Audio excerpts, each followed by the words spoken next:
Good afternoon everyone. এখন যাচ্ছি টুইটিকে আমি আনতে, মানে বাসে টাইম হয়ে গেছে, তো আমি ওকে পিক আপ করতে যাচ্ছি।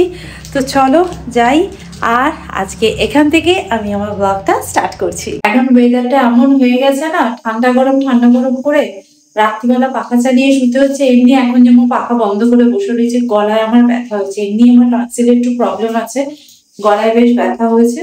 গার্গেল করছি, আশা করছি 2-3 দিনের মধ্যে কমে যাবে। ক্রিসমাস নিয়ে এত এক্সাইটেড যে মানে খেয়ে উঠেই বসে গেছিস ডিআইওয়াই করতে। হ্যাঁ, পরীক্ষা থাকলে মনে তো হয় না একটু পড়তে বসে যাই, মনে হয়? এদিকে তাকা দেখি, মনে হয়? জানি না, এসব করতে খুব ভালোবাসা। জিভ বেরিয়ে যাচ্ছে একবারে, জিভ ঢোকারে। কাছে একটা ফেরি লাইট ছিল, টুইটি দেখ এখানে অ্যাড করেছি, কি ভাল লাগছে, ভাল লাগছে না? Perfect for Christmas. গাছের মধ্যে দিয়ে দিলে আরো ভালো। দিয়েছি গাছের মধ্যে, আসলে গাছটা এত ছোট আর এত সুইট। আশা করছি তোমরা ডেকোরেশন ভিডিও তোমাদের দেখা হয়ে গেছে, তারপরেই তোমরা এই ভিডিওটা দেখতে পাচ্ছ। তো চলো এখন যাই টুইটি রানীকে পড়তে দিয়ে আসতে। পুরো অন্ধকার।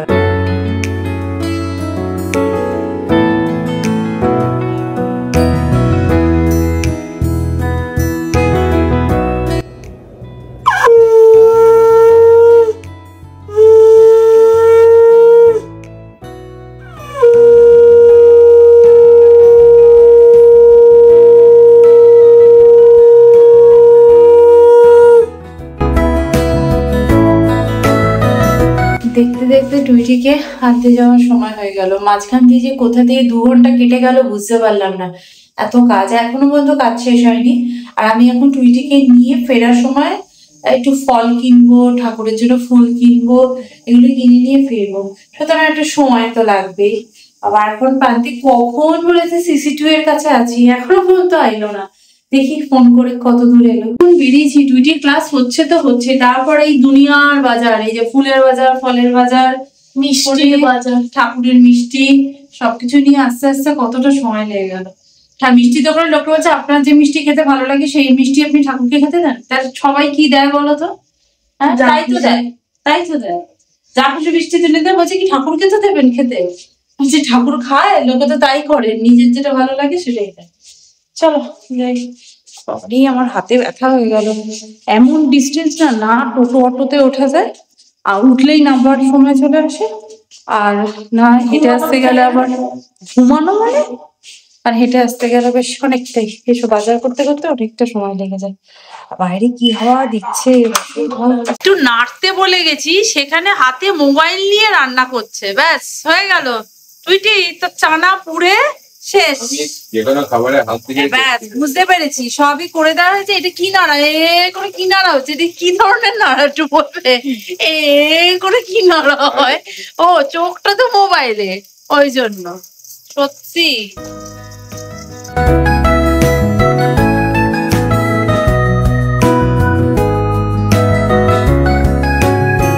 দেখতে হয়েছে না, অসাধারণ, খেতেও কিন্তু দারুণ হয়েছে। ড্যাডি এরকম করে নাচছে, এরকম করলেই রান্না হয়ে গেল। একটু শুধু চর্বি দিতে হতো। দাও একটু, পেট থেকে চর্বি কেটে দাও, এর মধ্যে দিয়ে দিচ্ছি। বলেছে চর্বি দিতে, আমি একখানা হাতাও নিয়ে এসেছি বটে, পেঁয়াজটা দিয়ে তুলে নিই। আমি সারা জীবনে এত চানা মশলা আর খেয়েছি। কেউ না, লুচি না, তড়কা তড়কা খাওয়া ছেড়ে দিয়েছি। আমার তড়কা খেতে খুব ভালো লাগে, আমি তো নেক্সট দিন তড়কাই বানাবো, এর তড়কা আমার খেতে খুব ভালো লাগে। আর চানা খেতে সবচেয়ে ভালো লাগে, চানাও ভালো লাগে। টুইটি যখন 5 বছর বয়স তখন থেকে চানা খাওয়াটা শুরু করেছে। তার আগে মানে দিলে ঘুগনিকে বলতো বল, মনে আছে? ঘুগনিকে বলতি বল, বল বানিয়েছো আমি, বল বল, আমি বল। তো তাই 5 বছর যখন বয়স, আমরা সেই ক্রসিং এ করলাম, তখন থেকে চানাটা খেলাম। করোনার সময়, করোনা তাহলে সবাই জেনে গেল, কিন্তু করোনার সময় তো 5 বছর বয়স ছিল। তোর বয়স জেনে গেল সবাই, কি হবে তুই যে বুড়ি হয়ে যাচ্ছিস সেটা সবাই জেনে গেল। 2020 হয়েছে না, একটুখানি রুটি, একটুখানি চানা, আর তার মধ্যে একটু লঙ্কাটাকে নিয়ে নিতে হবে, বুঝছিস এরকম ভাবে দিয়ে টুকুর ভালো হয়ে যাবে না? দারুণ। মধ্যে একটুখানি আমচুর পাউডার দিয়েছিলাম, ওই জন্য একটা টক টক আসছে, ভাল লাগছে খেতে। আর কাঁচা লঙ্কাগুলো কুচি করে দিয়েছিলাম, এমনি রান্না করলে গলে যায়, মুখে কিছু পড়ে না, আর শুধু ঝাল লাগে। কাঁচা লঙ্কাটা দিয়েছি, মাঝে মাঝে ঝাল খাচ্ছি, মাঝে মাঝে বিনা ঝাল খাচ্ছি, তাই তো।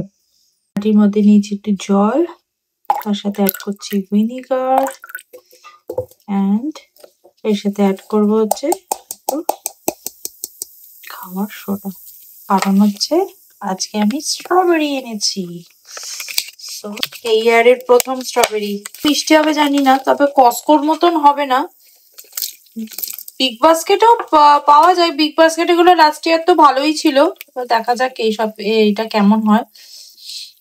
একটা দুটো বড় দিয়েছে আর বাকি সবই ছোট, বলে এখন সিজনটা উঠছে তো বাবা কত নোংরা বেরোচ্ছে, দেওয়ার সাথে সাথে নোংরা বেরোতে শুরু করেছে। থাক খানিকক্ষণ ভেজানো থাক।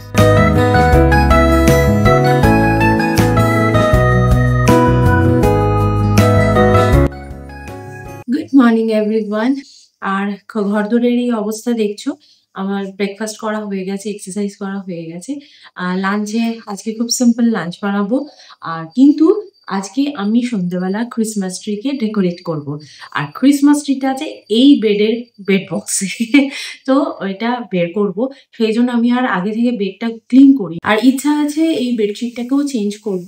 আর বেড আগে থেকে ক্লিন করে কি করব বলো, আর এটা তুলতেই যখন হবে আমি ভাবলাম একবার তুলে নিই, তারপর ক্রিসমাস ট্রিটা বের করে নেবো, দেন বেডশিটটাকে চেঞ্জ করে দেবো।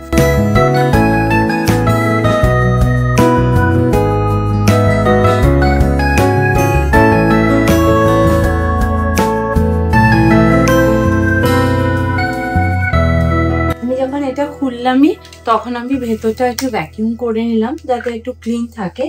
আর ক্রিসমাস ট্রিটাকে আমি বের করে নিয়েছি, আর এই যে বক্সটা আবার রেখে দিয়েছি, নাহলে না ক্রিসমাস ট্রিটা ইউজ করার পর থাকো মাসখানেক তো ক্রিসমাস ট্রিটা এরকম থাকবে, বক্সটা তাহলে বাইরে পড়ে থাকবে, নাহলে আবার তুলতে হবে আমার। সেই জন্য আসলে কি বলতো, এইটা না টুইটির বেডটা যেমন খুব ইজিলি তোলা যায়, এটাও ইজিলি উঠে যায়, কিন্তু আমাকে ম্যাট্রেসটা তলা দিয়ে হ্যান্ডেলটা, কারণ এটা তো তোমরা জানোই এটা আমার পুরোনো বিয়ের বেড, সেটাকেই আমি কাস্টমাইজ করে একদম নতুন করে বানিয়েছি। না হলে তো এই ফ্রেমটা বাইরে দিয়ে হতো, তাহলে ইজি হতো তোলাটা, কিন্তু আমি আমার পুরোনো বিয়ের বেডটা ফেলতেও চাইনি, আবার কাউকে দিয়ে দিতেও চাইনি, আমি আমার কাছে রাখবো বলেছিলাম। সুতরাং এই যে জিনিসটা দেখছো, আমার পুরোনো বেডও সেমই ছিল, শুধু হেডবোর্ডের হাইটটা শর্ট ছিল, তো ওটাকে এক্সটেন্ড করে ওরকম করা হয়েছে। আর আমি ওখানে রোবোকে চালিয়ে দিয়ে এলাম। আমি জানো তো কিচেনে একটা ছোট্ট মডিফিকেশন করেছি, মানে অর্গানাইজেশনে মডিফিকেশন করেছি। একই রকম অনেক দিন ছিল তো, সেজন্য ভাবলাম যে একটু মডিফাই করি, আই থিঙ্ক আমার কাজ করতে বেশি সুবিধা হবে। অর্গানাইজেশন ভিডিওতে তোমাদের দেখিয়েছিলাম এই যে বড় ক্যাবিনেটটা আমি করেছি, এটা ডেপটা অনেকটাই, মানে পুরো ডেপটা বুঝতে পারছি, এখান থেকে শুরু করে ওই অবধি। তো ওখানে আমি আমার এক্সট্রা গ্রসারিগুলোকে স্টোর করতাম, আর এখানে আমি আমার রেগুলার যে ডাল রয়েছে সেইগুলোকে আমি এখানে রাখি। আর এখানে নিচে যে ক্যাবিনেটটা রয়েছে, এই মেসটাকে একটু ইগনোর করো, কারণ আমি এখন ক্লিনিং করছি, রান্না বান্না কমপ্লিট হয়ে গেছে। আর নিচে যে এই ক্যাবিনেটটা রয়েছে, ওখানে আমি আমার এক্সট্রা লাঞ্চ বক্স, তারপর হচ্ছে ফুড স্টোরেজ কন্টেনারগুলো, যেগুলো আমি রান্না করে রাখি আর কি, খাবার দাবার, তারপর হচ্ছে তোমার অ্যাপ্লায়েন্সেস, এইগুলো রাখতাম। তো আমি কিছু জিনিসকে শাফেল করে দিয়েছি। কিছুদিন ধরে লক্ষ্য করছি ক্যাবিনেটটা এতটাই ডিপ, এবং ওখানে আমি ভেতরে ডিভাইডার দিয়ে আমি সুন্দর করে অর্গানাইজ করে রেখেছিলাম, কিন্তু পিছনে থাকা জিনিসগুলো আমি যেন হাত পৌঁছাচ্ছে না, আর আমার অনেক গ্রসারি টসারি ওখানে রয়ে যাচ্ছে, অথচ আমি ভাবছি নেই, ডবল অর্ডার হয়ে যাচ্ছে। পরে ওটা হয়তো মানে এক্সট্রা জিনিসটা ওখানে রাখতে গিয়ে দেখছি আরে আছে তো, তো সেই জন্য ভাবলাম একটু অর্গানাইজ করে নিই ব্যাপারটা, তাহলে আমার চোখের সামনে যদি গ্রসারিগুলো থাকে তাহলে আমার ইউজ করতেও সুবিধা। এখানে আমি আমার সমস্ত অ্যাপ্লায়েন্সেস গুলো রেখেছি, দেখো মিক্সি রেখেছি, টোস্টার রেখেছি, এবং আদার্স যা আছে সেইগুলোকে রেখে দিয়েছি। আর এখানে আমি আমার ফুড স্টোরেজ কন্টেনার গুলো রেখেছি, এইগুলো আমার এখানে রাখতেও না সুবিধা হচ্ছে। এর নিচেই ডিশ ওয়াশারটা রয়েছে, ডিশ ওয়াশার থেকে বের করছি আর এখানে আমি রেখে দিতে পারছি, বেশ সুবিধা হচ্ছে। আর এখানে লাঞ্চ বক্স গুলো পরপর সাজানো আছে, নিতে কোনো অসুবিধা হয় না। মুভ করেছি এই ক্যাবিনেটটার মধ্যে। আর দেখো এইখানে যেহেতু এটা রেখেছি, আমার এতে সুবিধা হয়েছে কি, এখানে যেহেতু আমার ট্রেটা রয়েছে, এর মধ্যে আমার সমস্ত যে মশলাগুলো থাকে, মানে এগুলো কন্টেনারে ঢালার পর এক্সেস যেগুলো থাকে আমি রাবার ব্যান্ড দিয়ে টাইট করে রেখে দিই। কোনো রকম মশলা কিন্তু নষ্ট হয় না, এবং খুব তাড়াতাড়ি আমি একটু শিশি খালি হলে আবার এগুলোকে রিফিল করে দিই। আর ধরো চায়ের একটা গোটা পুরো প্যাকেট আছে, এই প্যাকেটটাকে আমি এখানে রেখে দিয়েছি। আর প্যাকেটগুলোকে আমি এভাবে রেখে দিয়েছি, আর এখানে মাখানাও রেখে দিয়েছি, আর এখানে চা পাতা তো বললাম। এটাকে খুব ইজিলি ট্রলিটার মধ্যে আমি রাখতে পেরেছি। এছাড়া এখানে আমি এক্সট্রা বিস্কিট, তারপরে এটা ডাল, এক্সট্রা যে ডালের প্যাকেট এসছে সেই প্যাকেট, এবং এখানে এক্সট্রা মুড়ির প্যাকেট, আর ওই একদম অরেঞ্জ কালারের কন্টেনারটার ভেতর আমার নুডলস থাকে। তো নুডলসটা কিন্তু শেষ হয়ে গেছে, আজকেই জাস্ট অর্ডার দিয়েছিলাম, ডেলিভারি দিয়েছে। এই যে আমি এই আটা নুডলসটা ইউজ করি, তো এটা বেশ ভালো হয়। তো আজকে ডেলিভারি দিয়েছে, আমি ঢালার সময় পাইনি, সকাল থেকে তো নানান কাজে ব্যস্ত ছিলাম, জাস্ট আমি ওখানে স্টোর করেছি, পরে ওটা ঢেলে রাখবো। এখানে আমার এক্সট্রা ডাল বা প্যাকেট যেগুলো থাকে সেগুলো রেখে দিয়েছি। যা যা থাকে এখানে, যেমন কেক বানানোর সমস্ত জিনিস, এখানে যেমন আমার এক্সট্রা হোল মশালা এগুলো রেখেছি। এখানে ওটসের প্যাকেট, সল্টের প্যাকেট, এরকম বাস্কেট করে করে রেখে দিয়েছি। এখানে দেখো আমার বাসমতি চাল, ব্রাউন রাইস, সমস্ত রাইস টাইপের জিনিসগুলোকে আমি এভাবে গ্লাস কন্টেনারে স্টোর করেছি, এইভাবে আমি রেখে দিয়েছি। আমার কিন্তু নিতে বেশ সুবিধা হচ্ছে, এবং পুরোটা আমার ভিজিবল। নিচের রাখটা যেমন ছিল তেমনই, এটা চালের কোটো, এটা আটার কোটো, আর পিছনে রয়েছে বাসমতি চালের কোটো। আর এখানে যে আমার আয়রন কড়াই, তারপর হচ্ছে এখানে চাকি বেলুন, এবং রয়েছে কেক স্ট্যান্ড, ইডলি স্ট্যান্ড, ওইগুলো আমি রেখে দিয়েছি। ওই প্লাস্টিকটার মধ্যে রয়েছে এক্সট্রা অনেক ভালো ভালো প্লাস্টিক, যেগুলো নানান টাইমে ক্যারি করতে কাজে লাগে। এখানটা আমি কোনো সেরকম চেঞ্জ করিনি। তো আমি এই চেঞ্জটা করার পর দেখছি আমার যেন কাজ করতে আরো বেশি সুবিধা হচ্ছে, তাই জন্য ভাবলাম তোমাদের সাথে একটু শেয়ার করে দিই। তো চলো আজকের ভিডিওটা তাহলে এখানেই এড করছি, দেখা করবো নেক্সট ভিডিওতে। ততক্ষণের জন্য তোমরা খুব ভালো থেকো, সুস্থ থেকো, আর লাইফটাকে এনজয় করো। Bye bye, see you in next video, by.